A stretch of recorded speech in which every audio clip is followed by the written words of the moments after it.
यानंतर हिंगोले सरांना विनंती करतोय की आपण आपले अनुभव आमच्या समोर ठेवावेत. थँक्यू.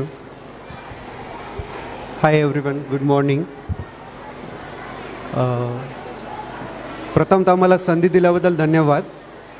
तर माझ्या चाइल्डचे मेंटर विश्वनाथ रणशुरे सर आहेत आणि रणशुरे सरचं जे वर्क आहे स्पेशली इन विलेज एरियामध्ये ज्या स्टुडंटला बिलकुलही मॅथ येत नाही आहे, मीन्स त्यांनी माझ्या मुली, मी प्रॉपर मालेगावचा आहे, नांदेडपासून जवळच आहे, पण मी विलेजमध्ये राहतो, खेडेगावात राहतो.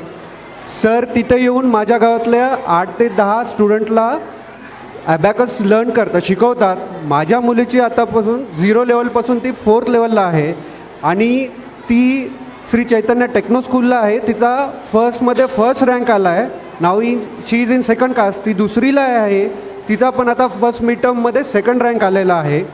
सर ते जे कॉन्सन्ट्रेशन वाढलेलं आहे अभ्यासामध्ये त्याचं सर्व श्रेय फक्त रणशुरे सरला जातं आणि ॲबॅकसमध्ये पण ती खूप ग्रोथ चांगल्या प्रकारे तिचं मॅथ झालेलं आहे, ग्रोथ झालेली आहे, जी मी बघतो की तिला सॉल्व करायला जो वेळ होता तो वेळ खरंच खूप कमी झालेला आहे.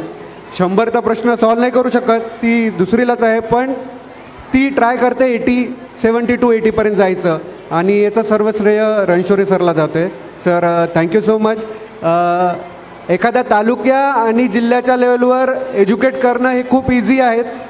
त्या लेवलचे ते पॅरेंट्सचं ब्रेन असतं, पण विलेजच्या पॅरेंट्सचं ब्रेन वळवणं आणि तिथल्या चाइल्डला एज्युकेट करणं हे खरंच खूप मोठा टास्क आहे. परत एकदा thank you Ranshure sir, thank you so much.